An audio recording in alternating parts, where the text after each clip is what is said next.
You can't push up too much because this is kind of flexible.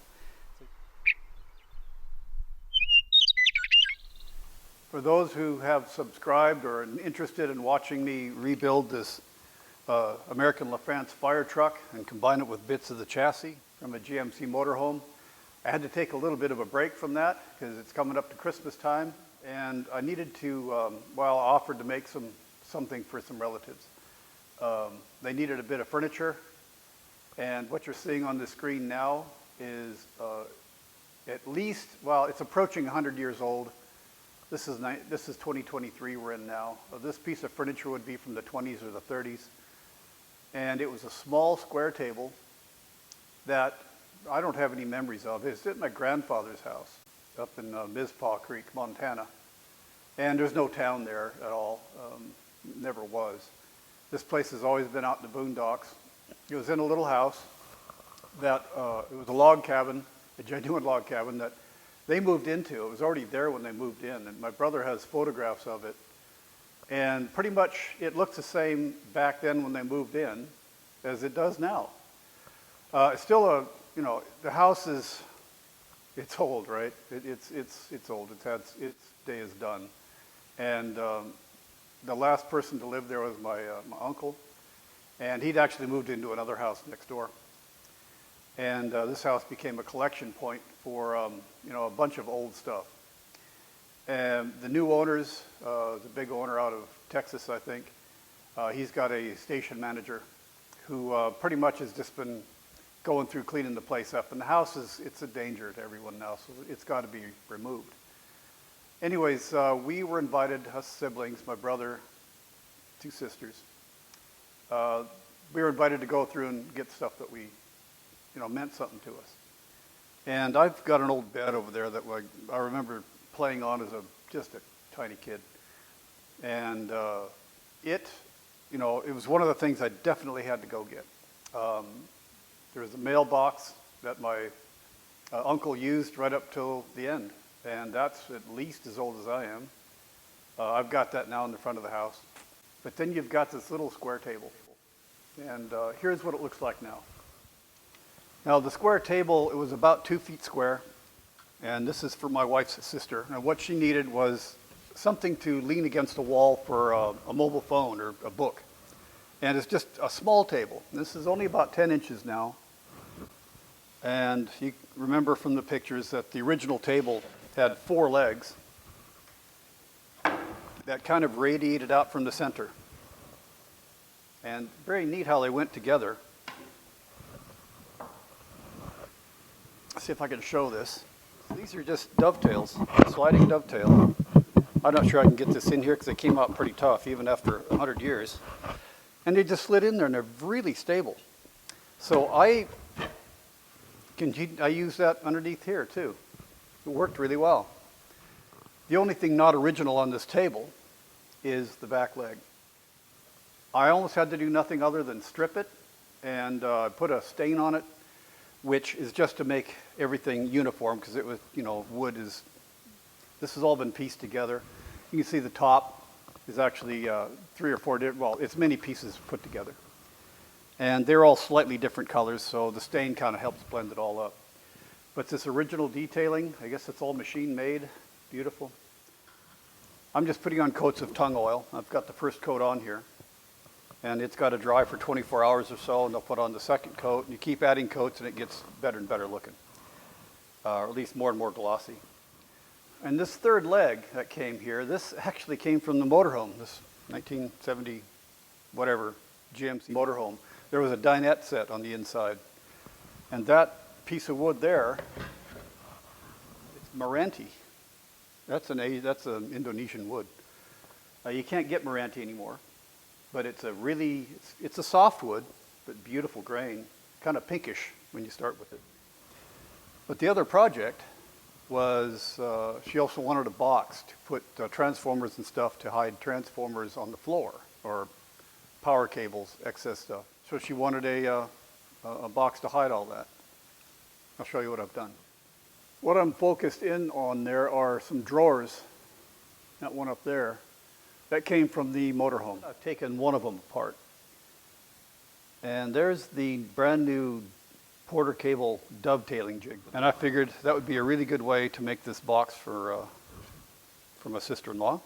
But I've never done dovetailing before, and it's a bit of a learning experience. There are other videos that show what you get with this.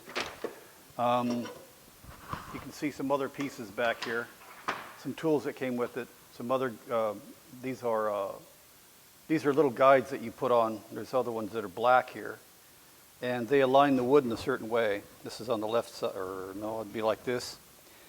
But you align the wood up here, that'd be the top piece, and then the bottom piece comes in and lines up here, and that's for the tight, or the miniature dovetail.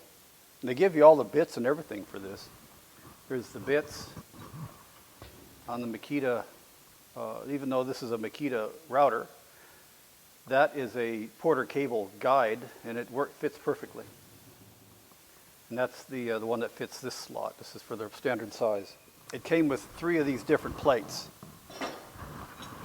And so this is for through dovetailing. I've got this one set up for a half dovetail.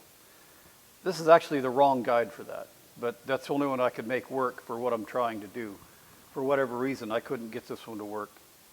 It says for half blind, I don't know. It's been kind of a pain to get this set up.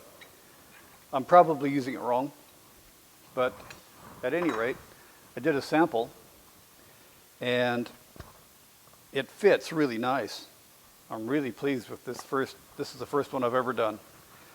You can kind of see there's a gap, and part of that's to do with the way this little clamping arrangement works. It fits in here like this, and there's a line you have to align it to. Well, because this wood is only 1/2 inch, not 3/4 or whatever wood is nowadays, this is really thin wood. It goes to a different spot.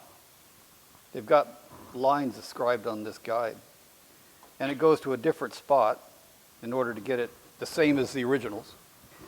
Anyways, the depth that I've cut here is too deep because of the way this thing here works.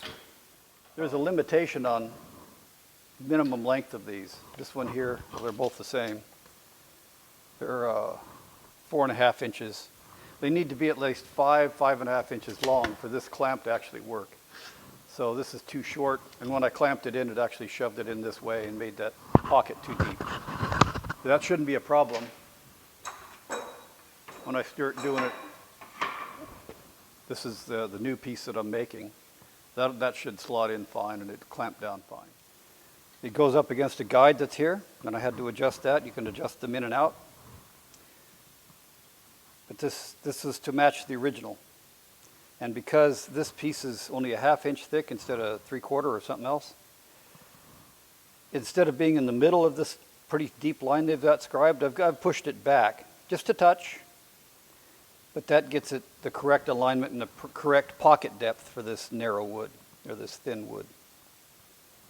I couldn't actually use the clamp. I had to use these screws here, and you can see it kind of moves out.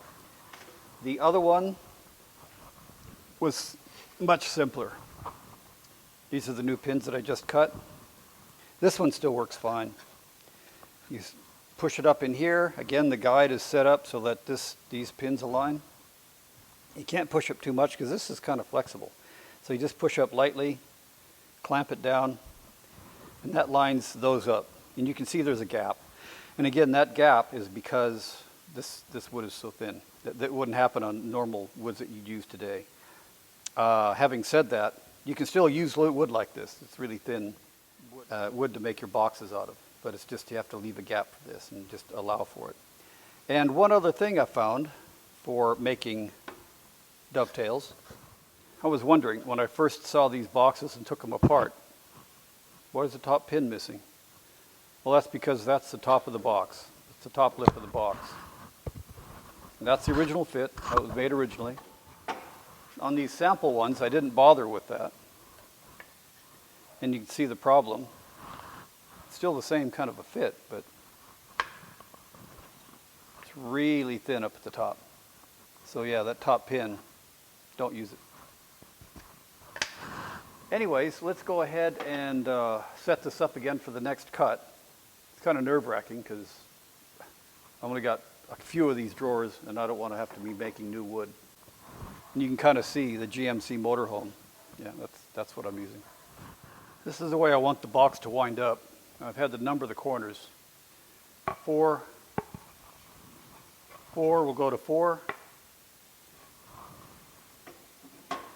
This is an original fitting. I have to clean these out because the glue had stuck that together, and that'll be the new 3. 1 is over here.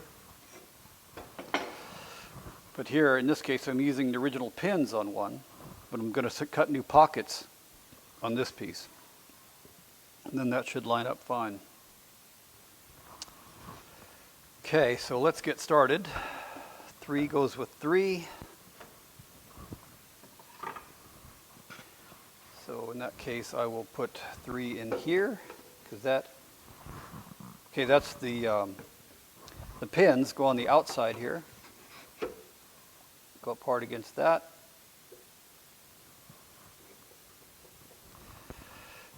Here's 3.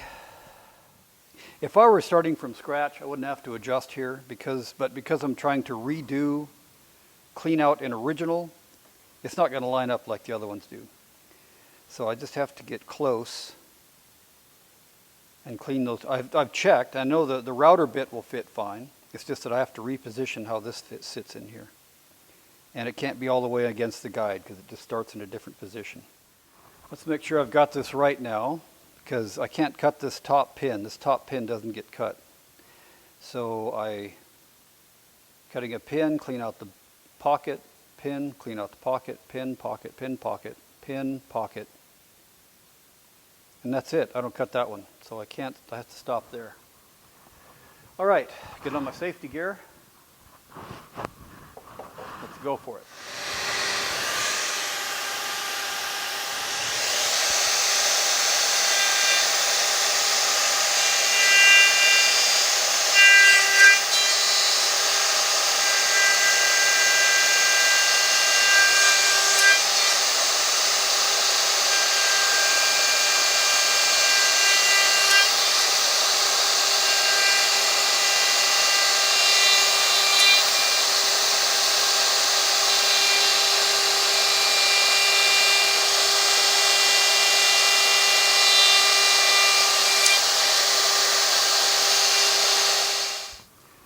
I was looking at this going, that doesn't seem right. That's because they cut the thing entirely off. So that'll work.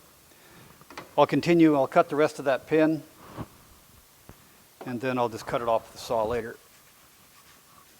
That'll do. But I can't do the pocket. Nope, got to get rid of that one. Because I do not want to cut a pocket on this.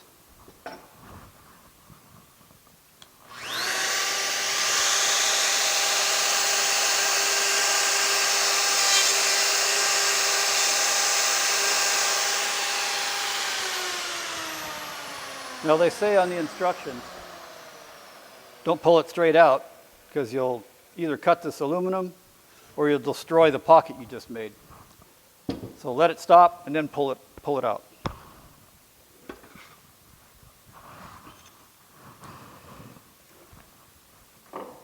Let's go over here and cut this pin off. I'm just using this cloth to keep the teeth on this from marking the wood.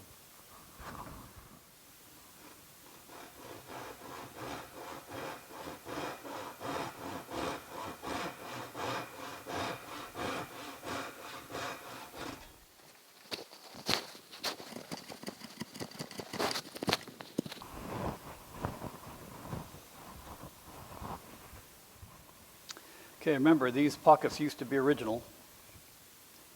Let's see how well we've done.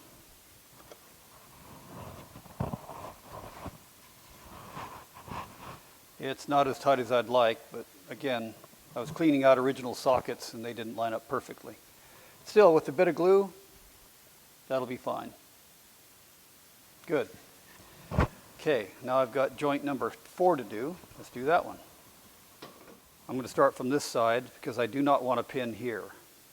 Well, I want a pin here, but I don't want a pocket.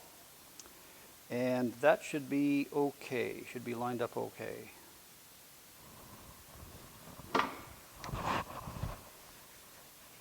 These will all be fresh, so it should be a good tight fit.